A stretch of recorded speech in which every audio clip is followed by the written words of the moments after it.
Hello everybody, Anderson Page from Tiny House Crafters here. This is our latest build. It is an 8x18 custom tiny house for a client in Maine. It also has this stage.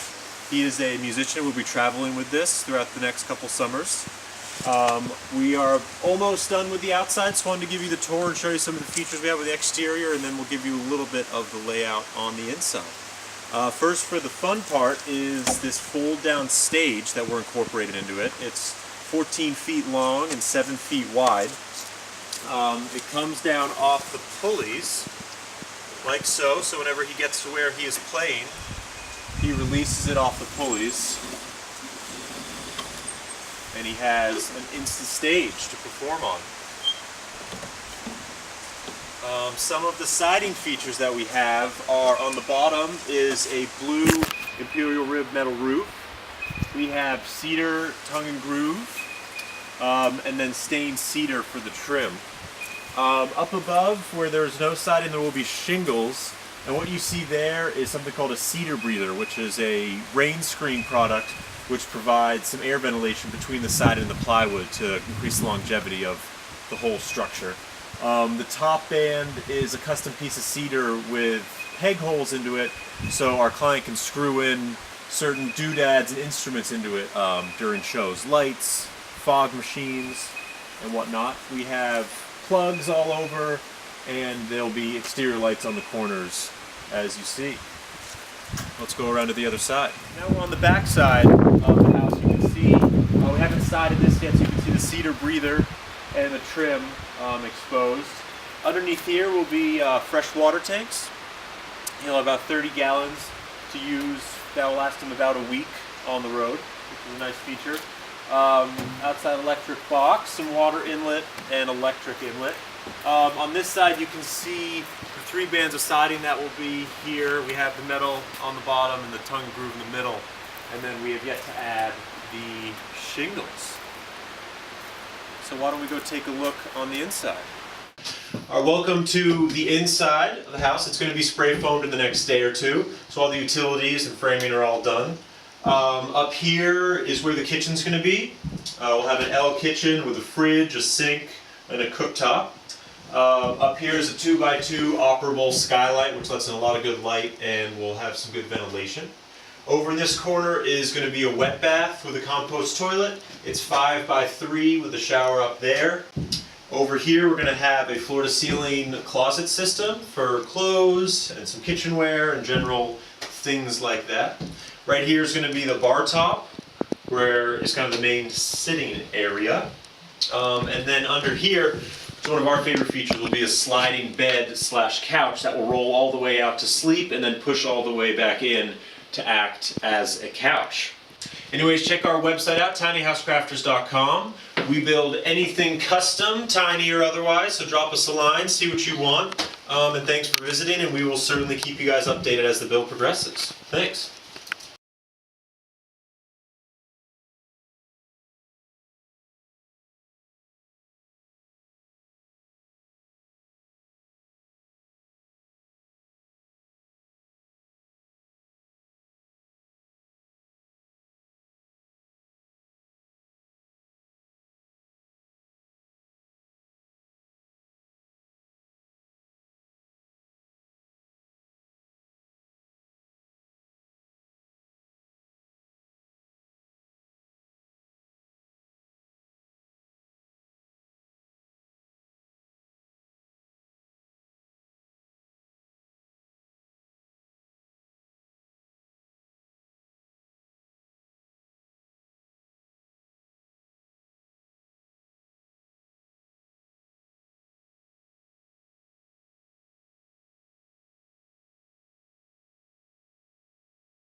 Hello everybody, Anderson Page from Tiny House Crafters here.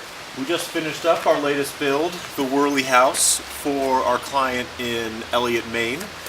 He is a musician who's going to be taking this beautiful rig around to music festivals around the country, which you can see here with the fold-down stage.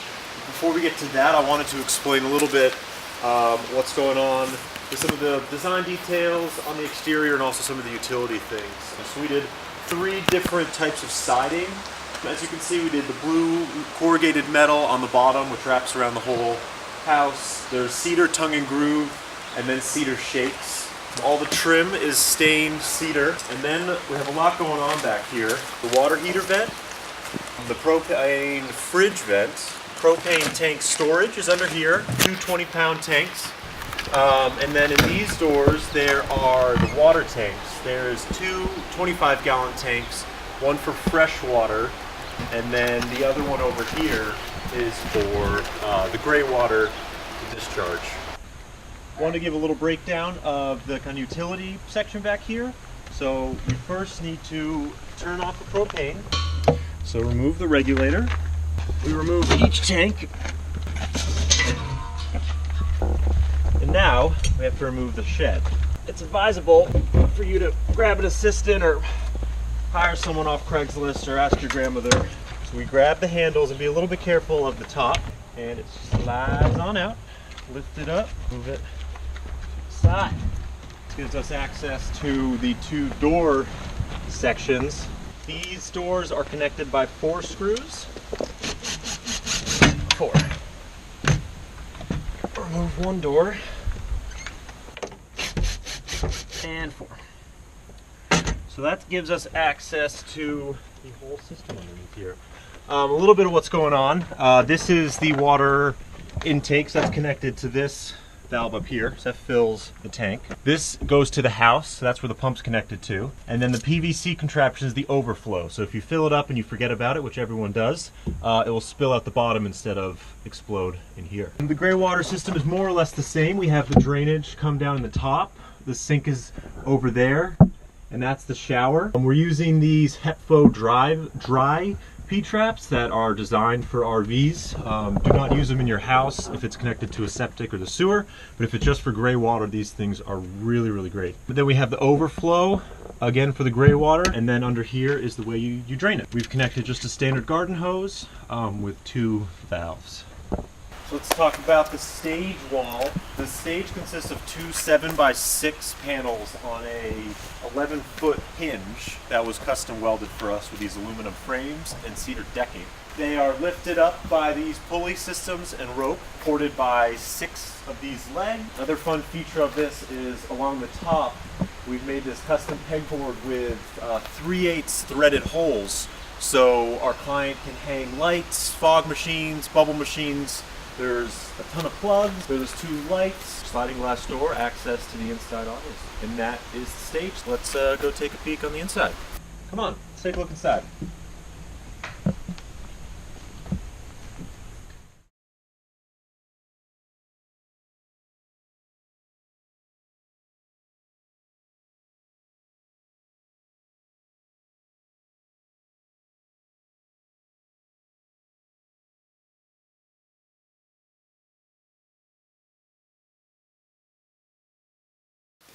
And this is the great room of the little house. First feature is the rolling bed. So in its resting position, it is a couch with this headboard you can lean against. And then you can pull it out and you have 6.5 feet of bed, which locks into the floor when you're ready to sleep. And in here, there is closet storage. So there will be shelves. Our client also had the option to install this rod for hanging clothes. On this wall, we did stained plywood with some stained pine battens, which came out really well. So up above, we've installed this rope light soffit, which is controlled by the switch by the front door and here. We have the lights over the bar top.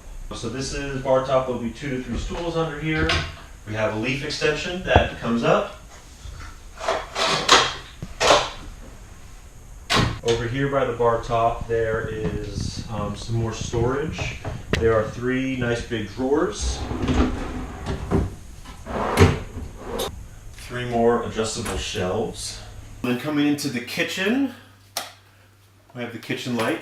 We have a little 13 by 17 sink, a 2-burner range, and then a really nice electric and propane fridge that can be run off propane 12 volt and 110 volt. And then under the sink is kind of the water system. Not too much storage, but we have a water pump, a water accumulator, and your drainage. Back here we did some more stained plywood.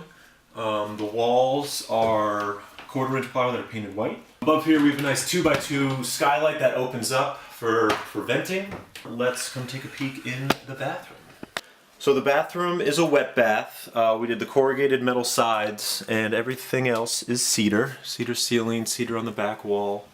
There's a Nature's Head composting toilet that we really like. They're great units. What's cool about the bathroom is that we've made these duct boards removable. So when you're taking a shower, you can remove these duct boards, take a shower, get everything wet, and then when you're done with the shower, you can put these back and have a dry space to use the toilet without getting too wet. And then we have this sliding glass door for privacy.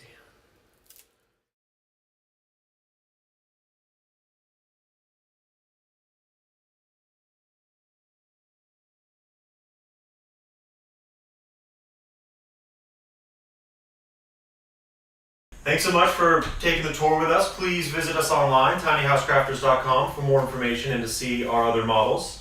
We will also be at 2 tiny house festivals this fall, one in Brattleboro over Labor Day weekend and one in Stoughton, Mass. At the end of September, and we'll put info on our website for that. So please drop us a line. We can build you anything you want on wheels. Thanks so much.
Hey guys, Anderson Page here from Tiny House Crafters. I wanted to show you how we deal with ventilation and air quality in our tiny houses.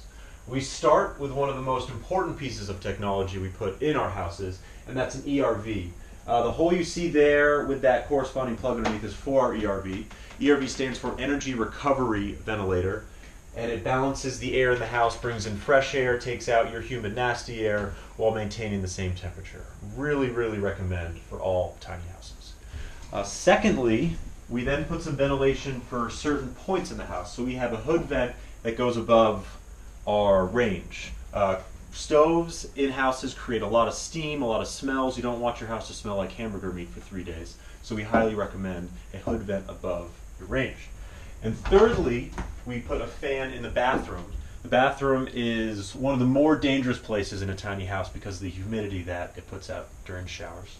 So we recommend a bathroom fan, and we like to put it either on a timer or a humidity hygrometer switch. Those exist and work really well. So that's how we do it, those 3 different ways. Thanks so much.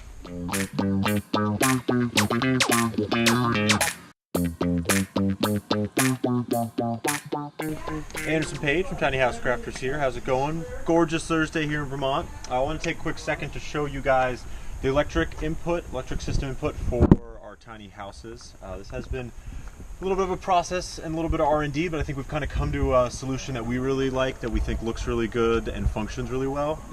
So we use exterior rated main breaker box, 100 amp. They are wired for 240. We usually just use a 120 volt input since none of our appliances are using 240. And now, even though it is a weather rated box, we like to put this awning over it. We think it just helps out a little bit of protection, and electricity and water certainly do not want to mix. Then here we have an RV 30 amp 120 volt plug with an adapter, so you can just use a regular extension cord. Our client has almost everything propane in here, and the only real electricity he'll be using are his LED lights and his plugs, so we won't be pulling that much electricity. And then this is just a standard 2 receptacle exterior outlet box. Great, thanks for watching guys, see you next time.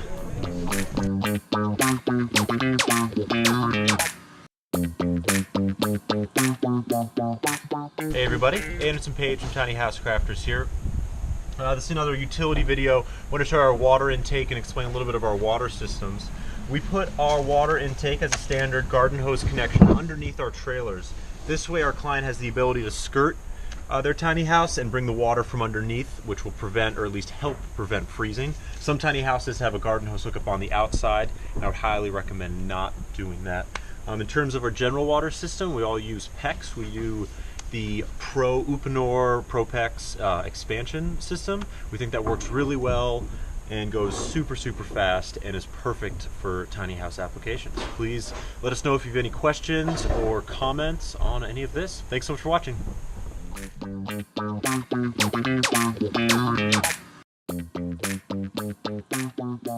Hello everyone, I wanted to share with you Tiny House Crafters' opinions regarding wheel well placement and design and water flashing and all that good stuff. I think for a lot of tiny houses that people have seen the wheel wells come past the siding and there's a little bit of a lip.